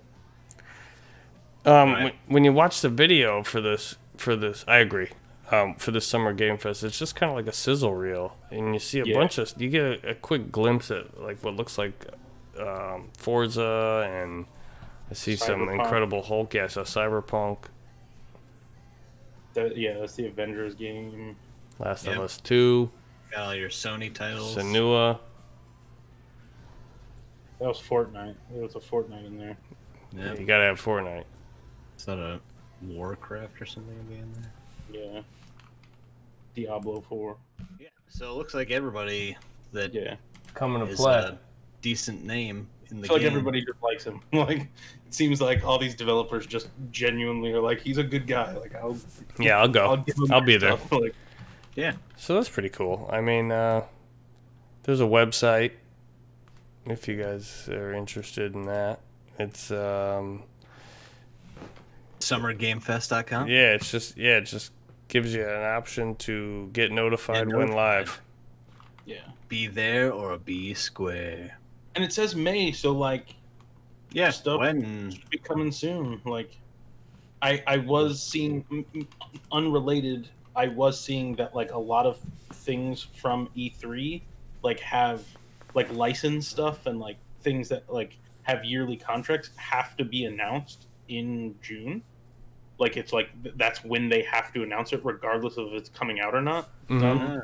So like I think a lot of stuff, it's like we're gonna start seeing like announcements for new games and things like that pick up, I think. Yeah. Speaking of announcements for new games, Xbox has announced a. Did you want to transition though? Yeah, you like that? Sorry, I gotta hit them low with the transitions. You know what I mean? Yeah. Xbox tweeted on April 30th. You want to see games for the Xbox Series X? We want to show you games for the Xbox Series X. It's a lot of X's. Yeah, it is. It's because it's dirty talk. You guys ever watched? You want to see what we got? I have not watched an Inside Xbox yet. They're really bad. Oh, really? They've done this before a couple times where they're like, we're going to announce something crazy on Inside Xbox. And I'll watch them like, dude, what's going to happen? And like, they're not good. And like, you would think that it, like with Nintendo coming out with the Directs, like, but man, it's just. Well, Pop, maybe on Thursday when they do this, it's going to be during the day, but, you know, maybe we could watch it on Jeff Keighley. Yeah, I got nothing to do. I'll stream it. Stream my reactions. But yeah, I mean, this is cool. I'm definitely going to tune in. Maybe not live, but I'll check it out. Obviously, we have to. We're kind of obligated to now. I want to know more about the new Halo. Like, yeah, I mean, there's a new Halo game that's supposed to come out in like 6 months, and I don't know anything about it. And this is Xbox sticking their path, right? We got a new console coming out. Here's some games. You want to see some shit? Here's the timeline. You know what this kind of means for me? Expect to hear something out of Sony real soon. Yeah. Yep. Probably right after the 7th. just to see what they got cooking. Yep. I wouldn't be surprised to see a knife fight in the comments on Twitter after this shit. No, don't go in the comments. Yeah, I can't. I'm not doing it. So yeah, when it comes to new games being revealed, Nintendo's not participating because number 6 on our list of headlines is that there will not be a Nintendo Direct in June, which there has been every year right around the time of E3, a Nintendo Direct in June since 2013. And so this will be the first one the first time that there won't be in 7 years of doing that. So Which I feel like the other big thing here is also that like they haven't done a big direct since like September. what is a big direct for Nintendo right now? Like what would they talk that's about? what I'm saying, they haven't, like, as far as I know, like what is, like, Nintendo doesn't have anything announced for like the rest of the year. Like, And they probably don't care because of how many people just bought Animal Crossing. Animal Crossing, dude. Yeah. Sell it. But that's just it. Like, after Animal Crossing, what else are we looking for? So let's just rattle them off. I mean, all the cool things that they could do. Let's start with Mario Kart 9. They could give us. Okay, but realistically, take a step back. Yeah. All right. We know Breath of the Wild 2. Yeah. Right. Was talked about. Well, we So could that's see out there. we could Also, see they- more Breath of the Wild too. Yeah, Right. we could see it. Yeah. Right. There was the Metroid game that they've redesigned about 100 times now. Yeah. I would love So to there's hear something about that. Potentially a Metroid. A 2D Bayonetta Metroid. 3, Bayonetta 3. Yep. So we have that. announced that and then haven't shown anything off of that yet. But I mean, on the Switch, we got the best Mario Kart that there is with everything they gave us. So unless they're gonna do a 9, which They is could. it? I mean, they could. They could. Well, the but Nintendo Switch is needs it too its soon? the Nintendo Switch needs a Mario Kart game that belongs to the Nintendo Switch. And I'll argue with people about this all day, but Mario Kart 8 is not a Switch game. I don't care. No. No, It's it's not. Mario Kart 8 Deluxe is the Switch. But It's not. It's, right. It's, but it's either way, it's Mario the Kart better 8 version of complete. Mario Kart. Sure. It's like the Okay. third best-selling game on the Switch right now, though. Like, it's like, I don't think they need to put out another one because that one just is doing really, really well. Yeah, but It's when like, they why put do out a new one, multiplayer games as long as have- it plays like 8 and it's got new tracks, that's Right. gonna sell. But That if you that just might give do us new that might do tracks Smash numbers. But then why not just do like a DLC for Mario for Kart 8? tracks. You have so many people that already own it. If that's Yeah. all you're going to add is just new Because tracks, they like $60 for the new game. That's why. Yeah, they do. They're not But are charging people $60 gonna- for tracks. The only way I'm buying a new Mario Kart is if Double Dash is in the name. Ooh, now there's an idea: is change fundamentally. And Okay. do a See, this is Double weird Dash because I feel 2. like you guys. I don't know. I wouldn't say that you guys are more Nintendo guys than I am, but I'm saying that if Mario Kart 9 got released tomorrow, I'm going to buy Mario Kart 9 tomorrow. It for me, it just depends on what Off the heels of you- that bullshit phone game. Yeah, they would really have to do something else to hook me. because Realistically, Deluxe that's the is most a really recent. good game. That's the most recent Mario Kart game that we've gotten is Mario Kart Tour. Oh, that's gross to think about. That is disgusting. Yeah, We deserve better than that. we did. The world deserves Mario Kart 9. Okay. So, Mario Kart, maybe. They could bring feel back. like it's They still could. a They could. stretch, They but could maybe. talk about bringing back Paper Mario. Yes, They we could get do a new. Mario could. Party. Yeah, We got a Mario Party, didn't we? I guess. Yeah, I don't know. Switch. Did we? It doesn't have online. What's going Right. to be? What's going to stop the presses? Mario Golf. Oh, hell yes! It's been Dude. too long, man. So I Mario mean, Golf would be great. they could do a Nintendo Direct. Is all I'm saying. If they had all this shit up their sleeve.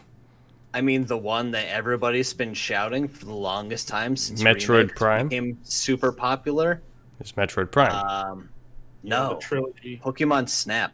oh. yeah. Oh, dude. Give me a Pokemon Snap With the Switch? new game. Oh, Yeah. that would be so So dope. Yeah. good.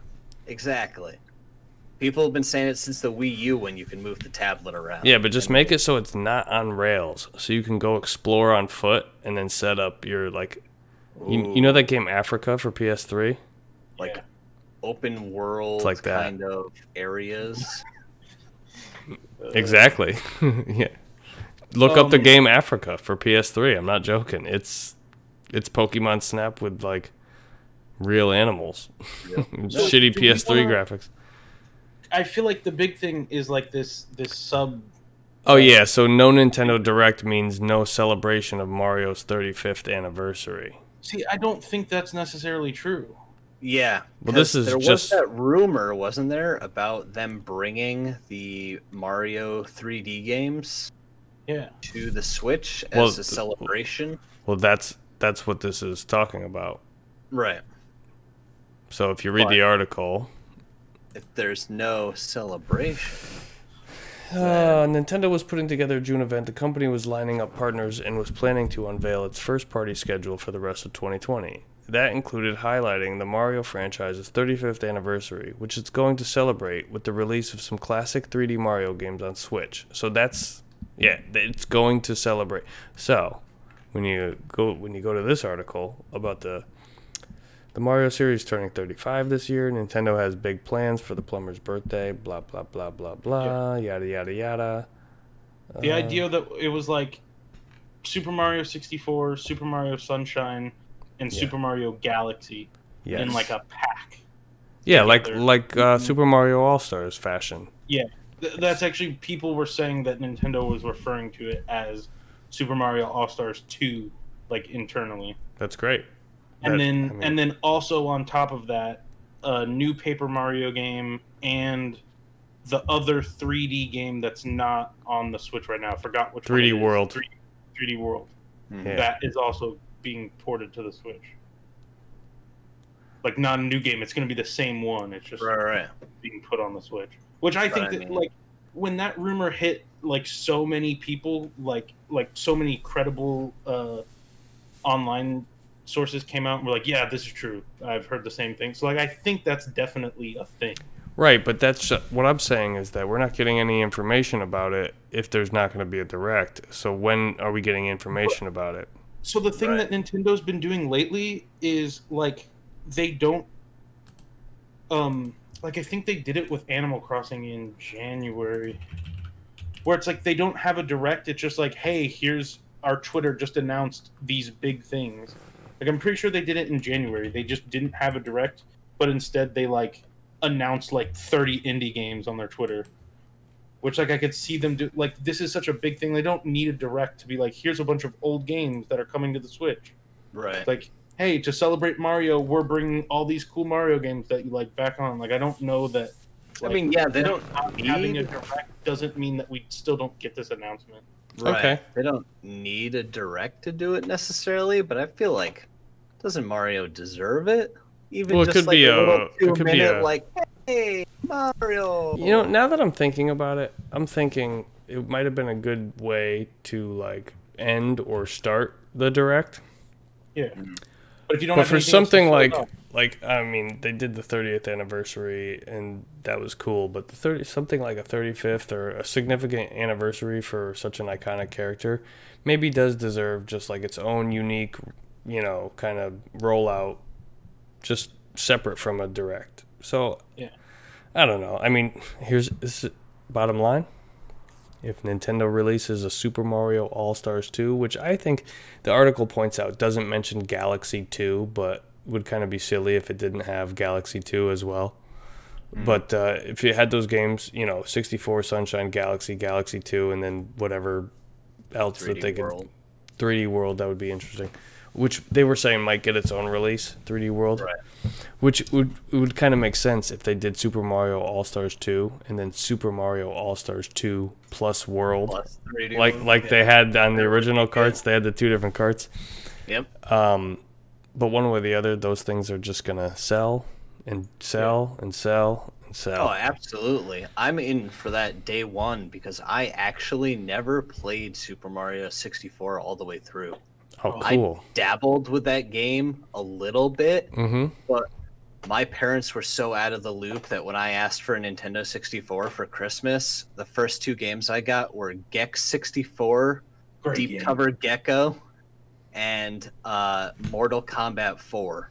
Like, these were the games that they thought were appropriate for however old I was. 9, Those 10. games weren't appropriate for anybody. No, not at all. But they were like, here you go.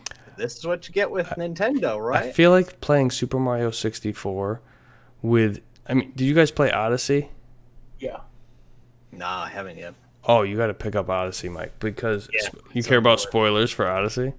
No, I don't. When you get to the end of Odyssey, spoilers for Odyssey, Super Mario Odyssey, if when you get to the end and you can unlock basically Peach's castle, like the outside of the opening Mario 64 like screen. Yeah. Yep. And you could play with the physics of Odyssey and the graphics in Yep. that old style. So playing Mario 64 with like updated resolution and frame rate and control with like full control of the camera on the right stick will be a game changer. Like, absolutely, for the truest sense of the word.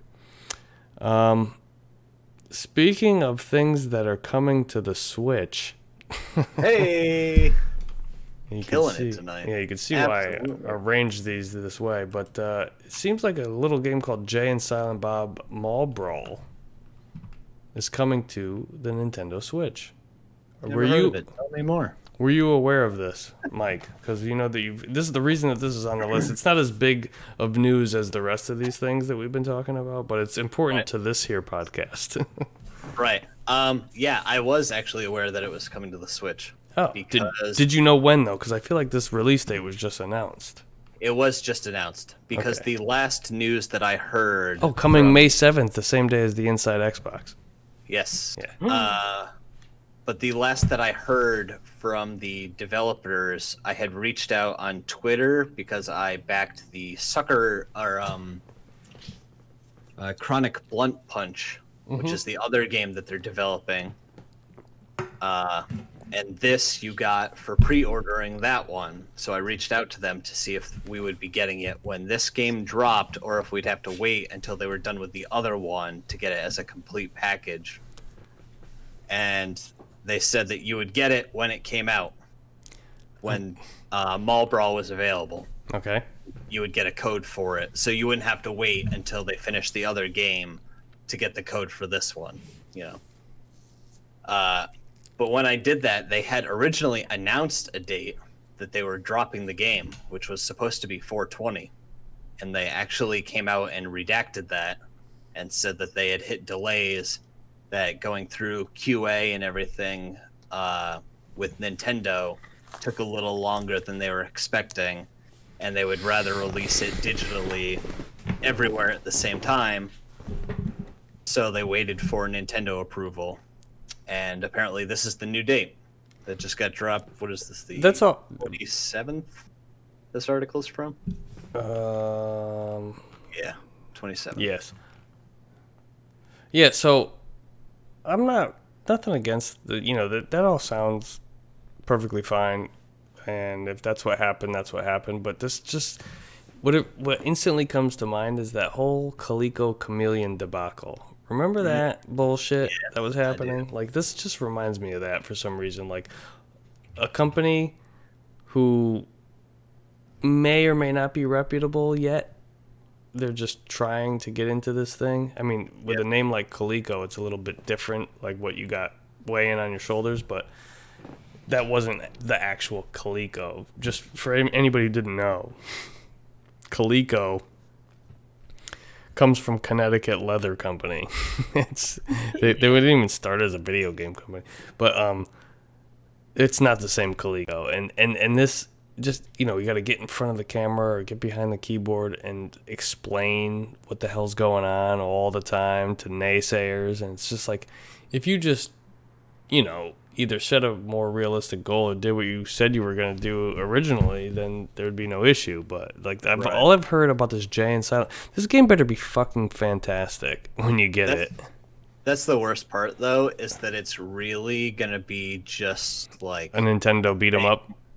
Yeah, and it's just for the fans of the pre-existing, property itself.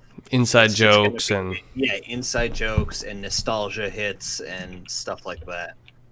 I don't see this game selling gangbusters and people going, "Oh my god, did you play this crazy beat 'em up, old school 8-bit game? Like, look at this thing." I can't wait to hear Kevin Smith talking about his experience with the whole thing, because he's a very vocal individual despite the character that he plays as Silent Bob. Yeah, he is, but even more interested is Jay Muse, because he's out there all the time and he's into video games. Well, he Kevin streams Smith, on Twitch, doesn't he?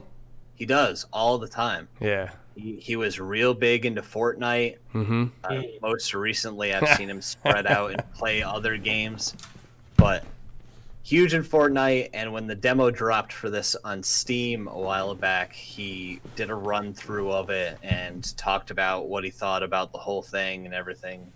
So that video is still out there somewhere. I think that Spoony Bard, who's the developer for it. Mm-hmm. I think they had the clip of him playing it from Twitch, playing the demo and talking about it. So I'm interested to see what Jay has to say. I mean, obviously, I don't think he's going to trash a game that has to do with his own property he's involved with. You never know. But hear me out. When I first heard about any kind of Jay and Silent Bob game, it was the Chronic Blunt Punch, and it was years ago now. Mm-hmm. And I was all about it. I thought it sounded hilarious. It sounded great. And It's just you did back that project. and I did back that. So when they announced this, I had originally heard about it from the limited run thing. But then once I found out it was an actual thing, I went back and looked into it, and they just it sounds like they got extra resources maybe, or had a bigger team from the money that they raised. And then instead of using it to push forth efforts on this, they had someone approach them and be like, "Yo, what about a game that goes with it that's like a old school beat 'em up or something? And we could put it in the mall, we'll call it Mall Brawl." And they're like, "Oh yeah, one's in a mall for mall rats and one's in a convenience store for Clerks or Jay and Silent Bob Strike Back." Mm-hmm. Oh yeah, that's great. It's genius. It'll be like a little thing, but a little thing it's still a game, and it still takes development time and effort and resources. And instead of focusing on one and then the other, I feel like they kind of tore resources back and forth, and now they have two kind of half projects, and people are like, "What's going on with this?" So now they're trying to push things out and keep running into hurdles and keep sticking their foot in their mouth and saying it's gonna be done, we're gonna have it now, and then keep having to go back on it. Instead of saying that, say good news is coming soon, or Yeah. we're talking to these people and just waiting on final something or other. This Jay and Silent Bob game has been one wild ride, and it's crazy that it's still not over yet. And they're saying the PC and Switch May 7th we're gonna have the game. So we if will that's see. the case, that means I'll be playing it this week, and I'll let you guys know. Right on on. Saturday. Pop, real quick, have you seen any of the movies with these characters or anything made by Kevin Smith? Yeah.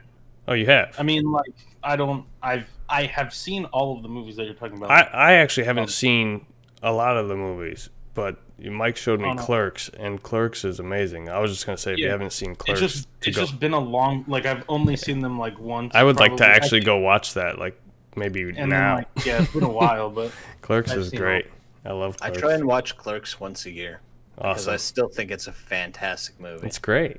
It's really up there with quite a few other ones that once a year I got to go through. I love that they shot it in black and white just to save money. Yeah. That's fantastic. Yep. Because it doesn't take away from the movie at all. No.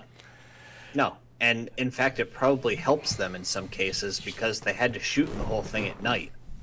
So they had to light everything to make it look like it was the daytime. And I think if you tried to do that tried to light an entire outdoor scene while they're out in front of the convenience store with just lighting at nighttime, it would have been a lot tougher with color to pull that off than it was with black and white. It's just bright or not bright. Right. You don't get all the shadows and everything else. Yeah, great movie. Yeah. Love the characters. Love the property. I hope the game is worth something. Yeah, I hope you just get it. That's all. Yeah, me too. And the one that you backed. Ladies and gentlemen, that's all the headlines. Dun, dun, dun, dun. We did it. I would say that we could stretch it for another 15 minutes if you want and talk about the thing, or we could just cut it. Whatever you guys are feeling, however you feel. Well, where are we at for time? The recording has been recording for 1 hour and 45 minutes. I don't know. You want to hit this one real quick? Well, okay. Let's play. No, we don't need the deep dive. Let's play the game real quick, just to wrap it up. The game is you have infinite money and resources. Which video games, with all the popular titles being remade for the modern era, which games do you think deserve to be remade? And I mean, there's so many. You could pick your favorite games, but like, what would work? You know, what would work to get like the modern treatment, like that would really kind of, you know, think about like games that come to mind for me are like something like Virtua Fighter, but they've been keeping that series going, and it's not really that great now that it's modern graphics and controls. You know, it was kind of just better and more impactful when it was new and old. So I wouldn't include something like that. You know, an easy answer would be like other entries of the Final Fantasy series. So I'm going to stay away from stuff like that. You know, I was also going to say something like Chrono Trigger. Now like, that's an interesting selection, though. I put that on this list of like games that I was like, which one do I want to pick? Chrono Trigger's on here. Yeah, Chrono Trigger would be a great game, but I think it was because at the time we had these like, you know, big names that came together and made this awesome game, and those companies haven't come together like to do this again, and remakes for me are should be anyway for games that need to be accessible for the next generation of people playing the games. People who should be able to experience that story. Right. Yeah. That story or that feeling, whatever it was that made that game good all those years ago. So I think bring it back to people's attention. Some obvious answers might be something like Metal Gear Solid to get the modern treatment. Like if Metal Gear Solid, the original, shot-for-shot remake of the original, but with Metal Gear 5 graphics. Yes. Come on, Konami. Fucking redeem yourselves. Right? Seriously. Not good?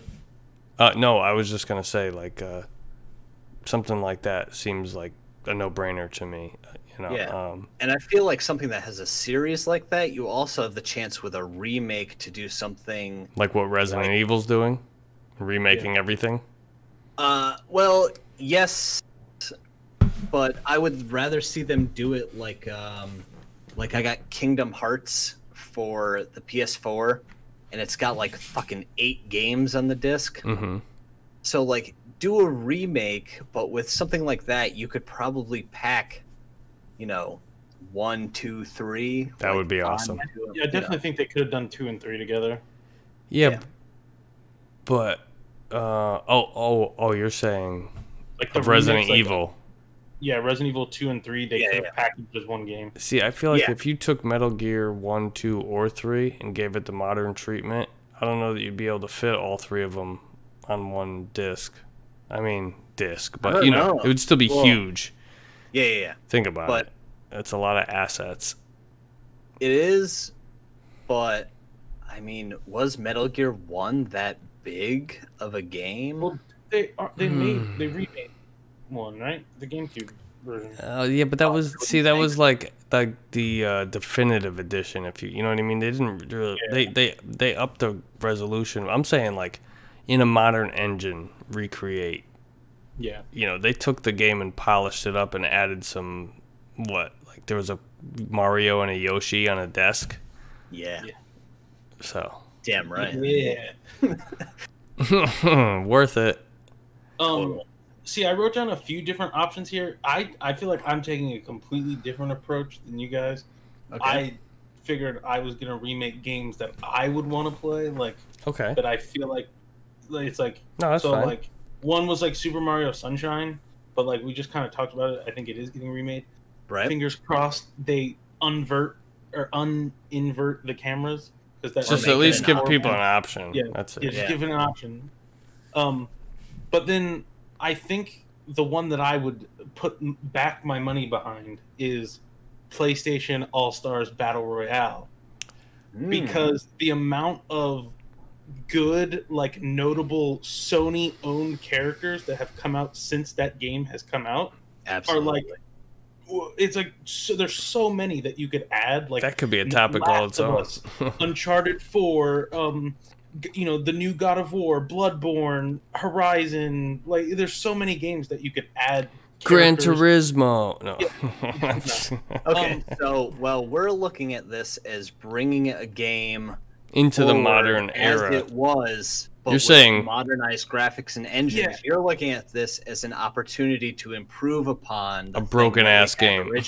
So that's what I took as like when I was looking at the word remake, I was like, well, there's like 30 different kinds of remakes these days. There's like the just make it look better. There's the Resident Evil, like make it look better and fix some of the controls and change the story a little bit. There's the Final Fantasy, where it's like we're gonna add a bunch of shit that wasn't in here before. Like, so like it's kind of you got games like Shadow of the Colossus, where it's like a total shot for shot remake. It's a new engine. Or Crash Bandicoot they made they made the game again, but it doesn't divert from the original whatsoever. So like I was trying to like figure out like what exactly. So I picked a bunch of different things that would fit into all those categories, because I wasn't sure what remake we were talking about. But I think that one, to make it like modern, right? You update the roster. Yeah. But then I also have a crazy idea. Nobody wants the Smash like nobody wants that, right? It's boring. So what you do, I know we have some Overwatch fans in here. You make it into a team-based hero game. Like, it's Overwatch, but with all of the Sony characters. It's great. But not... if you can find a way to balance it. Game mode. Yeah. If you could find a way to balance it. I mean, that game's ridiculous because it has Kratos in it, and Kratos would just murder everybody, so... Right. But the new Kratos, though, would he murder everyone? Oh yeah, he has a soft spot. Sure, he's got a soft spot. Yeah. You know what? Thinking about this though, like that makes me wonder that do you do a remake of a game that you think needs work to it though? See, that's kind of the approach that I took, was like games that I think aren't great that you could remake. Well, you're right. Remake could mean so many different things. So. Yeah. I like that. I actually like a game like Superman 64 and remake it just because now you can fly through rings better. No, but it improves the game. Yeah, but that's the whole point of this exercise, is that you don't choose that one because that game. How far I don't know that you could save that game. Yeah. I'm saying like a game like remember Einhander, that shooter from like. They could make that same exact game, not change the physics or the mechanics of it at all, and just make it look amazing. Particle effects out the wazoo, you know? Right. But that game wasn't that popular. It would probably never get a remake, you know? Yeah. But I don't know, like another unpopular, maybe not so popular game that I would really enjoy playing with modern graphics and controls is Mr. Mosquito. Oh, absolutely. Yeah. Also, Looney Tunes Sheep Raider, where you play as not Wile E. Coyote, but the other coyote, the one with the red nose. You know what I'm talking about? And he steals the sheep. And there's a sheepdog. That game is actually really fun. Really? Oh, it's fantastic for PS1. It's amazing. I'll stream that again because I started streaming that a while ago, like years ago. It's a great game. Okay, so games that need to come to the next generation of gamers, games that could use improvements, but were still fundamentally good games, and what we'd call, I guess, cult classics, games that maybe didn't do so great originally, or that people didn't hear about as much, but blew up in their own fan base. Like I just recently picked up, they released Deadly Premonition for the Switch, because they're doing Deadly Premonition 2 in July. But I didn't hear about that game being super crazy popular when it was on the 360. Which one is it again? Deadly Premonition? Oh, right. Yeah, that's getting a sequel. It definitely has like a cult following though. Like I've heard of the game from the fan base. Right, that's what I would call it though, is a cult following. It's like a group of people that were like, "Hey, did you hear about this thing? Like, why didn't you hear about it, man? It's so good." Like, I don't know, man. Mainstream media didn't get down with it, I guess. So these three things is what justifies needing a remake. I don't know. Like in my opinion, I feel like you can remake anything if the money's there. Arkanoid.